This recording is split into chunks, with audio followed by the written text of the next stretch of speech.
ಎಲ್ಲರಿಗೂ ನಮಸ್ಕಾರ. ಎಲ್ಲರೂ ಹೆಂಗದಿರಿ? ಆರಾಮದಿರಿ ಅಂತ ಅನ್ಕೊತೀನಿ.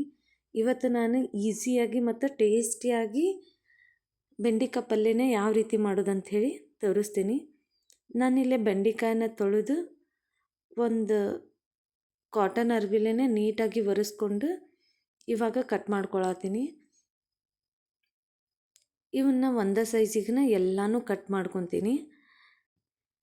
ಈ ಥರ ಎಲ್ಲನೂ ಒಂದೇ ಸೈಜ್ ಒಳಗೆ ಕಟ್ ಮಾಡಿ ಇಟ್ಕೊಂಡೀನಿ. ಈಗ ಬಾಳ್ಗೆ ಕಾಯಕ್ಕೆ ಇಟ್ಕೊಳತ್ತೀನಿ. ಬಾಳ್ಗೆ ಕಾದ್ಮೇಲೆ ಇದಕ್ಕೆ ಅವಾಗ ಹೆಚ್ಚಿ ಇಟ್ಕೊಂಡಿದ್ವಲ್ಲ ಆ ಬೆಂಡೆಕಾಯಿನ ಹಾಕ್ಕೊಂಡು ಇದಕ್ಕೆ 1-2 ಟೇಬಲ್ ಸ್ಪೂನಷ್ಟು ಎಣ್ಣೆ ಹಾಕ್ಕೋಬೇಕು. ಎಣ್ಣೆ ಹಾಕ್ಕೊಂಡು ಇವನ್ನ ಕಲರ್ ಚೇಂಜ್ ಆಗೋ ಮಟ್ಟ ಹುರ್ಕೋಬೇಕು.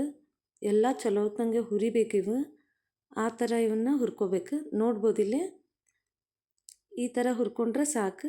ಇದನ್ನು ಒಂದು ಪ್ಲೇಟಿಗೆ ತೆಗೆದಿಟ್ಕೋತೀನಿ.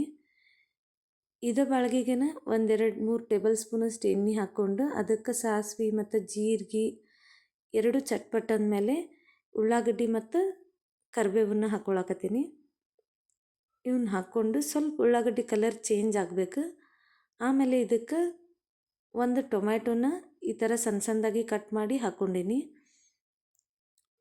ಟೊಮೆಟೊ ಸ್ವಲ್ಪ ಮೆತ್ತಗಾದ್ಮೇಲೆ ಇದಕ್ಕೆ ಆವಾಗ ಹುರಿದಿಟ್ಕೊಂಡಿದ್ವಲ್ಲ ಆ ಬೆಂಡೆಕಾಯಿನ ಹಾಕ್ಕೊಂಡು ಒಂದ್ಸಲ ಈ ಥರ ಮಿಕ್ಸ್ ಮಾಡಿಕೊಂಡು ಇದಕ್ಕೆ 1 ಟೇಬಲ್ ಸ್ಪೂನಷ್ಟು ಖಾರದ ಪುಡಿ, ಚಿಟಿಗೆಯಷ್ಟು ಅರಿಶಿನ, ಸ್ವಲ್ಪ ಗರಂ ಮಸಾಲ, ಅದು ಅರ್ಧ ಟೇಬಲ್ ಸ್ಪೂನ್, ರುಚಿಗೆ ತಕ್ಕಷ್ಟು ಉಪ್ಪು.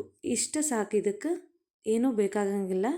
ಭಾಳ ಅಂದ್ರೆ ಭಾಳ ಮಸ್ತ್ ಆಕೈತಿ. ಒಂದ್ಸಲ ಟ್ರೈ ಮಾಡಿರಿ. ನೀವು ಹೆಂಗೆ ಅನ್ನಿಸ್ತಂತ ಹೇಳಿ ಕಮೆಂಟ್ ಮಾಡಿ ತಿಳಿಸ್ರಿ.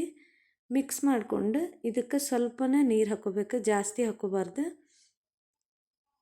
ನೋಡ್ಬೋದಿಲ್ಲ ನಾ ಎಷ್ಟು ಹಾಕೇನಲ್ಲ ಅಷ್ಟು ಹಾಕ್ಕೊಂಡ್ರೆ ಈ ಪಲ್ಯ ಭಾರಿ ಮಸ್ತ್ ಆಕೈತಿ.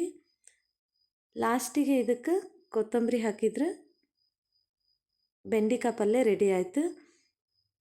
ಇದನ್ನು ನಾವು ಚಪಾತಿ ರೊಟ್ಟಿ ಜೊತೆ ತಿನ್ಬೋದು. ಭಾಳ ಮಸ್ತ್ ಅನ್ನಿಸ್ತೈತಿ. ಹೊಸ ವೀಡಿಯೋನ ನಾನು ಅಪ್ಲೋಡ್ ಮಾಡ್ತಿರ್ತೀನಿ. ಪ್ಲೀಸ್ ನನ್ನ ಚಾನಲ್ನ ಸಬ್ಸ್ಕ್ರೈಬ್ ಮಾಡಿಕೊಂಡು ಪೂರ್ತಿಯಾಗಿ ವಿಡಿಯೋ ನೋಡಿರಿ.